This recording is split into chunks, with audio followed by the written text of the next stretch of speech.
નમસ્કાર વિદ્યાર્થી મિત્રો, ધોરણ 11 સાયન્સના નવા વિડીયો લેક્ચરની અંદર આપ સર્વશ્રીઓનું હાર્દિક સ્વાગત છે. આપણે ન્યૂટનના ગતિના નિયમો જોતા હતા. એમાં ન્યૂટનની ગતિનો પ્રથમ નિયમ અને ન્યૂટનની ગતિનો બીજા નિયમનો અભ્યાસ કર્યો. ન્યૂટનની ગતિનો પ્રથમ નિયમ શું કહે કે જ્યાં સુધી કોઈ પદાર્થ પર પરિણામી બાહ્ય બળ લગાડવામાં ન આવે ત્યાં સુધી સ્થિર પદાર્થ સ્થિર અને અચળ વેગી ગતિ કરતો પદાર્થ પોતાની અચળ વેગી ગતિ ચાલુ રાખે છે. યાની કે બળ એ પ્રવેગ ઉત્પન્ન કરનાર કારણ માટે જવાબદાર હોય છે. યાની ન્યૂટનની ગતિનો પ્રથમ નિયમ એ બળની વ્યાખ્યા આપે. જ્યારે ન્યૂટનની ગતિનો બીજો નિયમ શું કહે કે પદાર્થના વેગમાનમાં ફેરફારનો સમય દર એ પદાર્થ પર લાગતા પરિણામી બાહ્ય બળ જેટલો અને ફેરફારની દિશામાં બળની દિશા હોય છે. એટલે કે F બરાબર delta P upon delta T. અને બીજી રીતે કેવું હોય તો F બરાબર ma, યાની પદાર્થના દળ અને પ્રવેગનો ગુણાકાર એ પદાર્થ પર લાગતા પરિણામી બાહ્ય બળ જેટલું હોય છે. તો હવે જોઈએ ન્યૂટનની ગતિનો ત્રીજો નિયમ. ઓકે, ન્યૂટનની ગતિનો ત્રીજો નિયમ શું છે કે બે પદાર્થો, સપોઝ કે આ એક પદાર્થ છે એક અને આ બીજો પદાર્થ છે બે.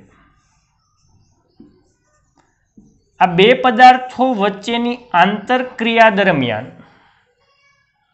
પ્રથમ પદાર્થ બીજા પદાર્થ પર જે બળ લગાડે એને કહેવાય ક્રિયાબળ. એટલું જ બળ બીજો પદાર્થ પેલા પદાર્થ પર લગાડે એને કહેવાય પ્રતિક્રિયા બળ. પરંતુ બંનેની દિશા પરસ્પર કેવી હોય છે? વિરુદ્ધ. યાની કે ત્રીજો નિયમ લખશું કઈ રીતે કે બે પદાર્થો વચ્ચેની આંતરક્રિયા દરમિયાન પ્રથમ પદાર્થ બીજા પદાર્થ પર જેટલું બળ લગાડે શું કહેવાય ક્રિયાબળ, એટલું જ બળ બીજો પદાર્થ પેલા પદાર્થ પર લગાડે એને શું કહેવાય પ્રતિક્રિયા બળ. યાની ક્રિયાબળ અને પ્રતિક્રિયા બળ સમાન મૂલ્યના અને પરસ્પર વિરુદ્ધ દિશામાં હોય છે. અથવા બીજી રીતે કેવું હોય તો આઘાત અને પ્રત્યાઘાત. આ બળ લગાડે કઈ આઘાત અને આના પર લગાડે ને કહેવાય પ્રત્યાઘાત. યાની આઘાત અને પ્રત્યાઘાત સમાન મૂલ્યના અને પરસ્પર વિરુદ્ધ દિશામાંના હોય છે. To every action there is equal and opposite reaction. હું બીજી રીતે કહું કે દાખલા તરીકે હું આ વ્હાઇટ બોર્ડ પર બળ લગાડું, યાની હું એના પર જેટલું બળ લગાડું એટલું જ બળ વ્હાઇટ બોર્ડ મારા પર લગાડશે. યાની આઘાત અને પ્રત્યાઘાત સમાન મૂલ્યના અને પરસ્પર વિરુદ્ધ દિશામાં હોય છે. યાની કે બળ કોઈ દિવસ એકલા અતુલા હોતા નથી, બળ હંમેશા જોડમાં ઉદ્ભવે. એના સિવાય એક બીજું ઉદાહરણ કહું કે સ્પ્રિંગની અંદર, સ્પ્રિંગમાં કેવું બળ લાગે ખબર? પુનઃસ્થાપક બળ. યાની હું સ્પ્રિંગને આ તરફ ખેંચું, બળ લગાડું તો સ્પ્રિંગ પોતાના મૂળ સ્થાને જવાનો પ્રયત્ન કરે. એ બળ કયું છે? પુનઃસ્થાપક બળ. તો એ પણ જોડમાં જ ઉદ્ભવે છે. તો આ ન્યૂટનની ગતિના ત્રીજા નિયમના બીજા ઉદાહરણ કહું તો રોકેટ લોન્ચિંગ બધાએ જોયું હશે. ઈસરો વાળા જ્યારે સેટેલાઇટ લોન્ચ કરે છે આની અંદર સેટેલાઇટ્સ હોય છે, ત્યારબાદ અહીંયા જુદા જુદા બુસ્ટર્સ અને જુદા જુદા સ્ટેજની અંદર ઈંધણનું દહન થાય છે. તો રોકેટને અવકાશમાં મોકલવા માટે આ ઈંધણનું એટલું ઝડપથી દહન કરવામાં આવે જેના કારણે આ ઈંધણના દહનના કારણે વરાળ જમીન પર જેટલું બળ લગાડે એટલું જ બળ જમીન એના પર લગાડવાનું. એટલા માટે રોકેટ ક્યાં જશે? ઉપર તરફ જશે. એના સિવાય બીજું ઉદાહરણ આપું કે જ્યારે કોઈ સ્વિમર તરવૈયો તરતો હોય ત્યારે તમે જોયું હશે એ પાછળની તરફ બળ લગાડે.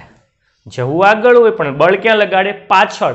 કારણ કે જ્યારે પાછળ બળ લગાડે ત્યારે આઘાત અને પ્રત્યાઘાત, તો પાછળ બળ લગાડે જવાનો ક્યાં છે? આગળ. સમાન મૂલ્યના અને પરસ્પર કઈ દિશામાં હોય? વિરુદ્ધ દિશા. યાની કે તમે કોઈક દડાને દિવાલ પર મારો ત્યારે દડો દિવાલ પર જેટલું બળ લગાડે એટલું જ બળ દિવાલ દડા પર લગાડે એટલે એ પાછો આવે. એના સિવાય આપણે સિમ્પલી જો તમને કોઈ જમ્પ મારવાનું કહે, કૂદકો મારવાનું કહે કે ભાઈ કૂદકો મારો, તો તમે શું કરશો? પોતાની રીતે ઉપર જવાનો પ્રયત્ન કરશો. હા, પણ એના માટે કરશો શું? તમે નીચે જમીનને બળ આપશો. તમે કૂદકો મારવું હોય તો આપણે ક્યાં શું કરીએ? નીચે જમીનને બળ આપીએ, જેના કારણે આપણે જમીન ઉપર જેટલું બળ લગાડીએ એટલું જમીન આપણા પર લગાડવાનું, એટલા માટે આપણે ઉપર તરફ જવાના.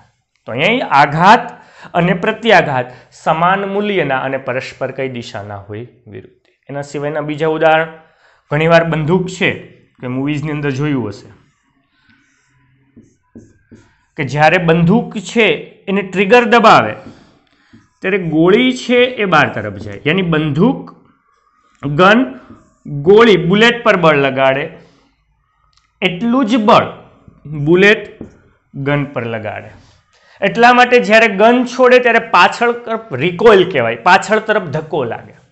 ઘણા મૂવીઝની અંદર જોયું હોય કે આર્મીવાળા છે એ જ્યારે કોઈક રોકેટ લોન્ચિંગ કરતા હોય કે મોટી ગનથી ફાયર કરતા હોય ત્યારે ખભે રાખે, AK-47 કે કોઈ પણ ગન, કારણ કે જ્યારે ગોળી છોડતી હોય ત્યારે ગોળી ઉપર જેટલું બળ લગાડે એટલું જ બળ ગોળી ખભા પર પાછળ તરફ લગાડતું હોય છે. તો આ દરેક ઘટનાની અંદર ન્યૂટનની ગતિનો ત્રીજો નિયમ જોવા મળે છે. ઓકે, ફરીથી ન્યૂટનની ગતિનો ત્રીજો નિયમ શું છે કે બે પદાર્થ વચ્ચેની આંતરક્રિયા દરમિયાન પ્રથમ પદાર્થ બીજા પર જેટલું બળ લગાડે એને કહેવાય ક્રિયાબળ. એ પણ એક પ્રકારનું બળ જ છે, ક્રિયાબળ. એટલું જ બળ બીજો પદાર્થ પ્રથમ પદાર્થ પર લગાડે ને કહેવાય પ્રતિક્રિયાબળ. પણ બંનેની દિશા કેવી હોય? પરસ્પર વિરુદ્ધ. આ રીતે લખી શકો. બીજી રીતે લખવું હોય તો દરેક બે પદાર્થોની આંતરક્રિયા દરમિયાન ક્રિયાબળ અને પ્રતિક્રિયાબળ સમાન મૂલ્યના અને પરસ્પર વિરુદ્ધ દિશામાંના હોય છે. જો ત્રીજી રીતે લખવું હોય તો આઘાત અને પ્રત્યાઘાત સમાન મૂલ્યના અને પરસ્પર વિરુદ્ધ દિશામાંના હોય છે. To every action there is equal and opposite reaction. યાની કે બળ કોઈ દિવસ એકલા નથી, જોડમાં ઉદ્ભવે છે. યાની કે જ્યારે જેવો આ પદાર્થ આના પર બળ લગાડશે એટલે તરત જ બીજો પેલા પર બળ લગાડશે. તો પેલા કોણ લાગ્યું? ક્રિયાબળ કે પ્રતિક્રિયાબળ? તો આના પર લગાડે એને જ ક્રિયાબળ, બીજો પેલા પર લગાડે તો એને જ પ્રતિક્રિયાબળ. નહીં, એવું નથી હોતું. આ બંને સાથે જ ઉદ્ભવે. આને ક્રિયાબળ અને આને પ્રતિક્રિયાબળ કહી શકું. એની ગમે તે ક્રિયાબળ કે ગમે એને પ્રતિક્રિયાબળ કહી શકાય, કારણ કે બળ હંમેશા જોડમાં અને એક જ સમયે ઉદ્ભવે છે. યાની કે પેલો બીજા પર લગાડે એને આઘાત અને બીજો પેલા પર એને પ્રત્યાઘાત, એવું નથી હોતું. બંને સાથે જ ઉદ્ભવે. બીજો પેલા પર એને આઘાત કહી શકો અને પેલો બીજા પર એને કહી શકો, કારણ કે બંને એક સમયે જ ઉદ્ભવે છે. પછી આ ન્યૂટનની ગતિના ત્રીજા નિયમના જુદા જુદા ઉદાહરણ આપણે જોયા. ઓકે, તો આ ઇમ્પોર્ટન્ટ ટોપિક છે, નોટ ડાઉન કરી નાખજો.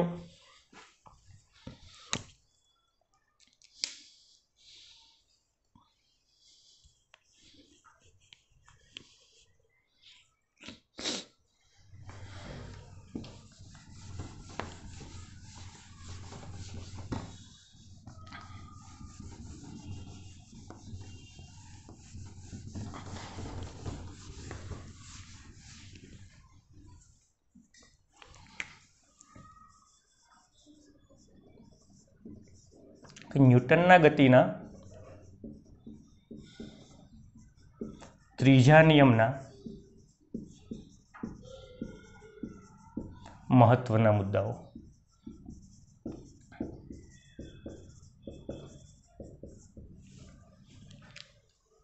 મેં કીધું હતું એમ પહેલો મુદ્દો કે બે પદાર્થો વચ્ચેની આંતરક્રિયા દરમિયાન પહેલો પદાર્થ બીજા પર જે બળ લગાડે એટલું જ બળ બીજો પેલા પર લગાડે. યાની ક્રિયાબળ અને પ્રતિક્રિયાબળ સમાન મૂલ્યના પરંતુ પરસ્પર વિરુદ્ધ દિશામાંના હોય છે. તો પહેલો મહત્વનો મુદ્દો શું છે કે આ ક્રિયાબળ અને પ્રતિક્રિયાબળ બંને બળ જ છે અને બંને એક સમયે જ ઉદ્ભવે છે. એટલે તમે ગમે તેને ક્રિયાબળ અને ગમે તેને પ્રતિક્રિયાબળ કહી શકો. આ પેલું લાગે અને પછી આ લાગે એવું નથી હોતું, બંને સાથે જ લાગે છે. હા, ભલે તમે એના ઉપર બળ લગાડવા ગયા પહેલા, પરંતુ જ્યારે બંને વચ્ચેની આંતરક્રિયા થઈ ત્યારે તો બંને સાથે જ બળ ઉદ્ભવે. એની પહેલાને ક્રિયા ને પછીનાને પ્રતિક્રિયા એવું નથી હોતું. ગમે તેને ક્રિયાબળ ગમે એને પ્રતિક્રિયાબળ કહી શકો. બીજો મહત્વનો મુદ્દો કુદરતમાં બળ હંમેશા જોડમાં જ ઉદ્ભવે છે. બળો કોઈ દિવસ એકલા અતુલા હોતા નથી. યાની બે પદાર્થોની આંતરક્રિયા થઈ ત્યારે જ બંને બળ ઉદ્ભવી ગયા, ક્રિયાબળ અને પ્રતિક્રિયાબળ. યાની બળ કોઈ દિવસ એકલા અતુલા હોતા નથી, જોડમાં જ ઉદ્ભવે. દાખલા તરીકે આ પૃથ્વી છે, તમે કોઈ પદાર્થને ઉપર તરફ ફેંકો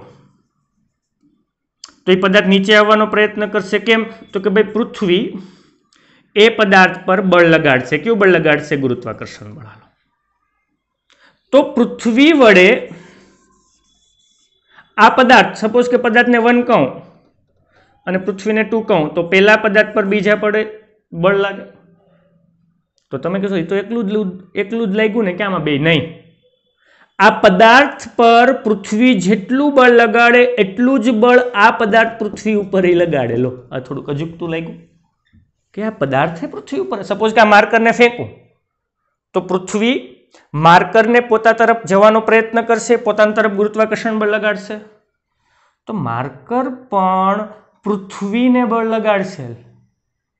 હા, લગાડશે. પણ હા, આનું દળ અત્યંત સૂક્ષ્મ છે, આનું દળ અત્યંત ખૂબ જ વધારે છે, એટલે આને કંઈ અસર થાય નહીં આટલા સૂક્ષ્મ બળથી. આ તો એમને એમ રહી, પણ આ ક્યાં આવશે? નીચે. બાકી હકીકતમાં આ પદાર્થ પર પૃથ્વી જેટલું બળ લગાડે એટલું જ આ પદાર્થ પૃથ્વી ઉપર લગાડશે. બંનેના મૂલ્ય સમાન અને દિશા પરસ્પર કેવી હશે? વિરુદ્ધ હશે. ત્રીજો મહત્વનો મુદ્દો, દાખલા તરીકે આ એ કહું અને આ બી કહું, બે પદાર્થો વચ્ચેની આંતરક્રિયા થઈ, યાની કે એ બી પર બળ લગાડે, એફ બી એ, તો બી પણ એ પર લગાડશે, એફ એ બી. એ પર બી વડે લાગતું બળ, બી પર એ વડે લાગતું બળ. હા, બંનેના મૂલ્ય કેવા હશે? સમાન. પરંતુ દિશા બી પર એ વડે લાગતું બળ અને એ પર બી પર વડે લાગતું બળની દિશા પરસ્પર કેવી હશે? વિરુદ્ધ હશે. યાની જો બંનેને હું અલગ તંત્ર લઉં, એક તંત્ર લઉં, એક સિસ્ટમ લઉં, તો આખા તંત્ર પર કુલ બળ કેટલું? તો કે F A B plus F બી એ, બે બળ લાગે છે. પરંતુ એફ એ બી, એફ બી અને માઇનસ એફ એ બી કહી શકું કે નહીં? તો પરિણામી બળ કેવું થયું? શૂન્ય. યાની અલગ કરેલું તંત્ર હોય, આખા બંને પદાર્થોના તંત્રને એક લઉં તો આ બળો એકબીજાની અસર નાબૂદ કરે તો એ આખા તંત્ર પર પરિણામી બળ શૂન્ય લાગે છે. યાની જ્યારે પદાર્થો કે કણને તંત્રમાં લેવામાં આવે ત્યારે એમની વચ્ચે લાગતા બળોનું શૂન્ય લઈ લેવામાં આવે. કુલ બળ કેવું લઈ લેવામાં આવે? શૂન્ય લઈ લેવામાં આવે છે. ઓકે. અને નેક્સ્ટ વન છે કે આ જે બળ છે એ હંમેશા જોડમાં જ ઉદ્ભવે છે અને એ સૂક્ષ્મ એવા પ્રોટોન, ન્યુટ્રોન, ઇલેક્ટ્રોન માટે અને મોટા મોટા તારામંડળ માટે પણ આ નિયમ સાચો છે. ઓકે.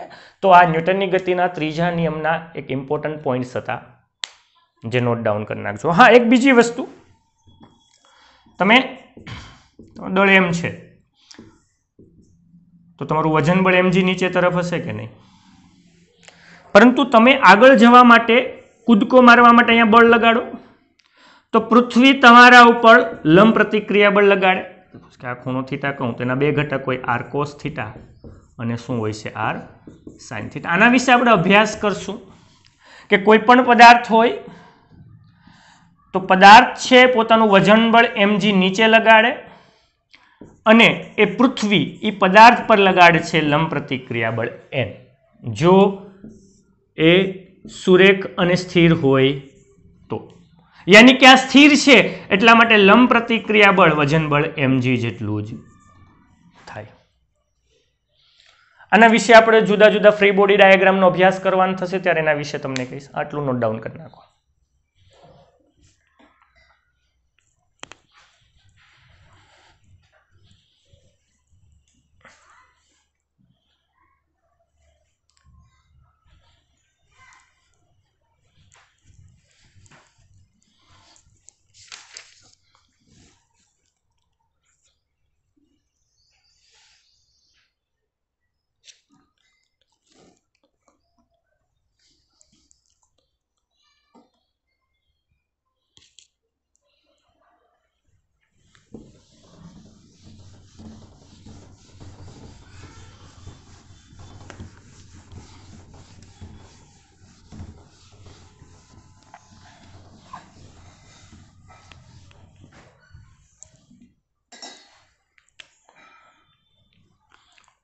ओके, नवा टॉपिक पर आવીએ, वेगमान संरक्षणનો नियम।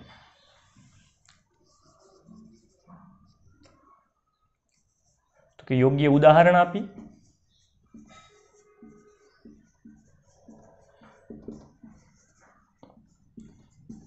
वेगमान संरक्षणનો नियम लखो અને સમજાવો।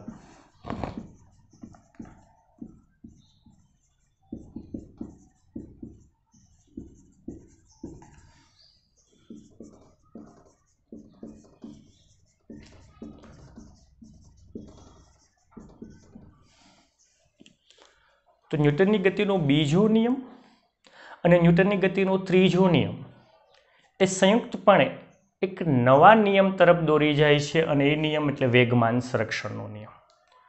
તો પહેલા તો વ્યાખ્યા લખીએ તો કે બે પદાર્થોની આંતરક્રિયા દરમિયાન અલગ કરેલા તંત્રનું પ્રારંભિક વેગમાન અને અંતિમ વેગમાન હંમેશા સમાન હોય છે, અથવા તો બે પદાર્થોની આંતરક્રિયા દરમિયાન અલગ કરેલા તંત્રનું કુલ રેખીય વેગમાનનું સંરક્ષણ થાય છે। ઓકે, એક ઉદાહરણથી સમજીએ। વેગમાન એટલે ખબર છે ને, દળ અને વેગનો ગુણાકાર। યાની કે બે તંત્રને અલગ કરી દઉં તો જ્યારે એના પર બળ નહોતું ત્યારનું એનું પ્રારંભિક વેગમાન અને જ્યારે એનું બળ લાગ્યું ત્યારનું એનું વેગમાન એ બંને હંમેશા સમાન, પ્રારંભિક વેગમાન બરાબર અંતિમ વેગમાન થાય। દાખલા તરીકે હું ઉદાહરણ સમજવા માટે એક ગન અને બુલેટનું ઉદાહરણ લઉં। તો આ બુલેટ છે, આની અંદર બી અને આ ગન છે। તો પ્રારંભિક વેગમાન કેટલું? તંત્રનું, તંત્ર એટલે કે બંનેને લેવાનું, આખું તંત્ર લેવાનું, બુલેટ અને ગન બંનેને તંત્ર તરીકે લેવાનું। તો પ્રારંભિક વેગમાન કેટલું? તો કે તંત્ર કહું તો તંત્રની અંદર બુલેટ અને ગન બંને આવી જાય, તો બુલેટનું પ્રારંભિક વેગમાન પ્લસ ગનનું પ્રારંભિક વેગમાન। ઓકે, બુલેટ સ્થિર છે, હજી ગોળી છોડી નથી, તો બુલેટ સ્થિર છે, यानी बुलेट नो वेग 0 એટલે mb vb plus mg vg। Okay, परंतु बुलेट स्थिर है એટલે vb 0 અને ગનય સ્થિર છે vg 0। तो प्रारंभिक वेगमान કેટલું થયું? 0। હવે જેવું હું બુલેટ છોડું, यानी बुलेट छोड़ू तो बुलेट पर गन वडे बळ लागे, एटलू ज बळ बुलेट गन पर लगाड़े।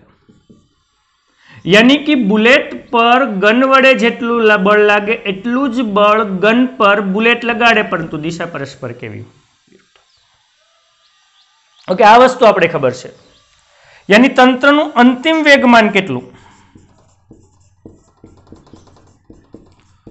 तो बुलेट छूटिया बाद एनु वेगमान हूँ एम को पीबी डैश प्लस गन पाछळ तरफ जवानी छे એટલે पीजी डैश थाय के नहीं। यानी कि याद करो F delta T is equal to वेगमान नो फेरफार थाय के नहीं।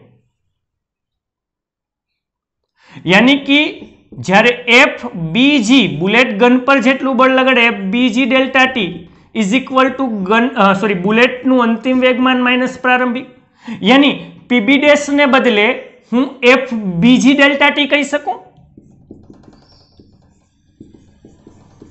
प्लस हवे बुलेट गन पर पाछळनी तरफ बळ लगाडे એટલે F GB delta T is equal to गनना वेगमान में थतो फेरफार એટલે डेल्टा पीजी थयुं। यानी पीजी डैश माइनस पीजी एनु 0 छे। यानी हूँ पीजी डैश ने बदले F GB into delta T कही सकूँ के नहीं। यानी F BG delta T bullet वडे गन पर लागतुं, एफ जीबी ने बदले हूँ माइनस एफ बीजी कहूँ तो कोई ने कई प्रॉब्लम छे नहीं। यानी एफ बीजी डेल्टा टी आने हूँ 12 लखी लो minus F BG delta T उड़ी गया, यानी केवुं थयुं 0। यानी तंत्रनु प्रारंभिक वेगमान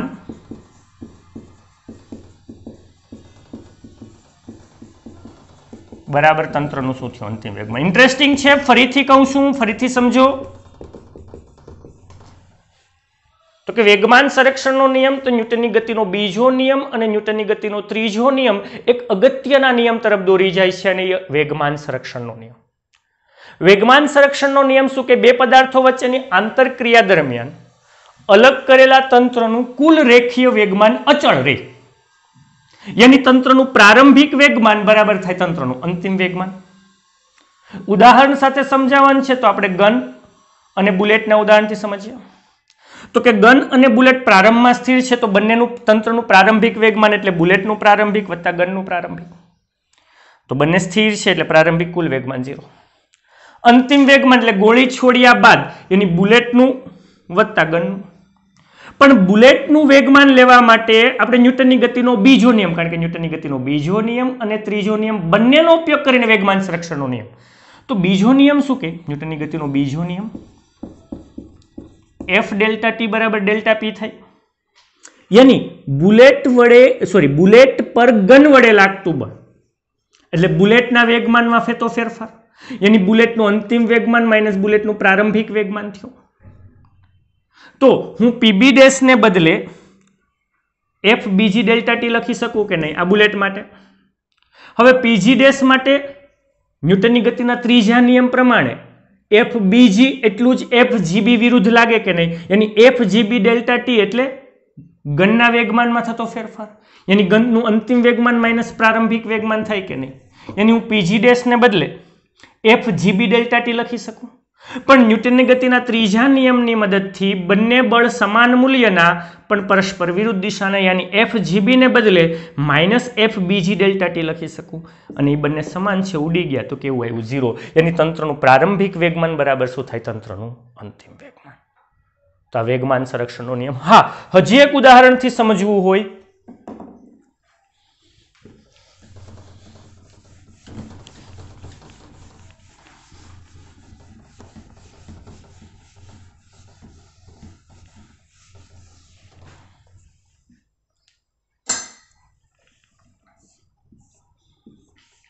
આ એ છે પદાર્થ,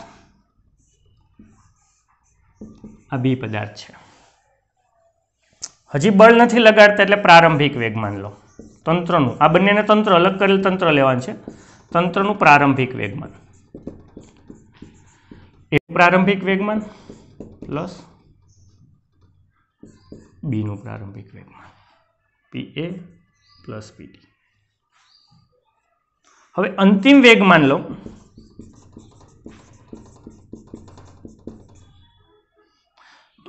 એ પર બી, એ વડે બી પર એટલે એફ બી એ એટલું જ બળ બી એ પર લગાડે એફ એ બી થાય કે નહીં, યાની એના વેગમાનમાં થતો ફેરફારને કહું પી એ ડેશ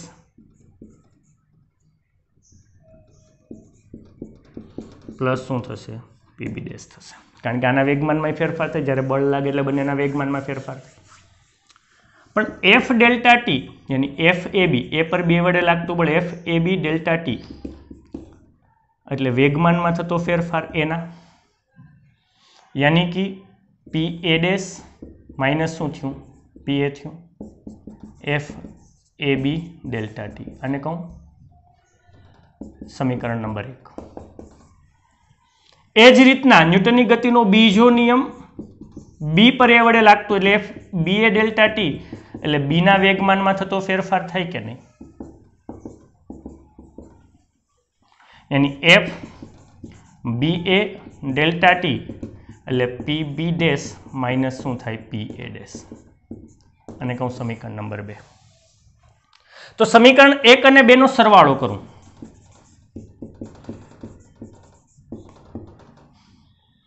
તો F A B delta T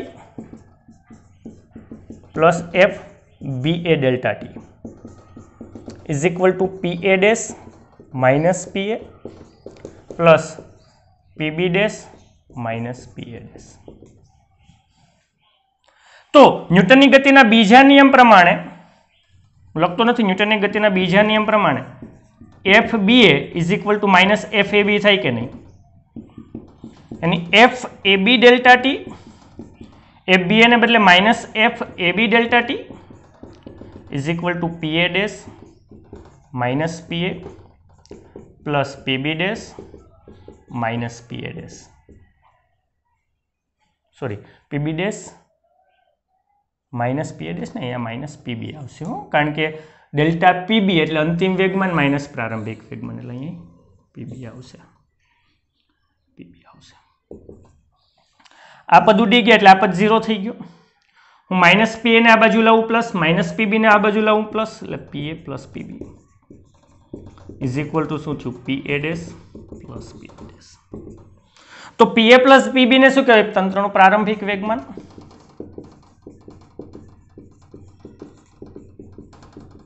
અને પીએ ડેશ પ્લસ પીબી ડેશ ને શું કહેવાય? તંત્રનું અંતિમ વેગમાન. યાની કે જો ઇન્ટરેસ્ટિંગ, ન્યૂટનની ગતિના બીજા નિયમ અને ન્યૂટનની ગતિના ત્રીજા નિયમની મદદથી તમે વેગમાન સંરક્ષણનો નિયમ સાબિત કરી શકો છો, મેળવી શકો છો. યાની અલગ કરેલા તંત્રનું પ્રારંભિક વેગમાન અને અંતિમ વેગમાન હંમેશા સમાન હોય છે. યાની કે સપોઝ કે હું અહીંથી એક બોમ્બ ફેંકું અને એ ફેંકે અને પછી એના જુદા જુદા ટુકડા થાય, પરંતુ ટુકડા હંમેશા એવી જ રીતના થાય કે એનું જે પ્રારંભિક વેગમાન હતું એટલું જ અંતિમ વેગમાન થાય. અને આપણે એક્ઝામ્પલ્સ પણ સોલ્વ કરવાના છે, નોટ ડાઉન કરી નાખજો.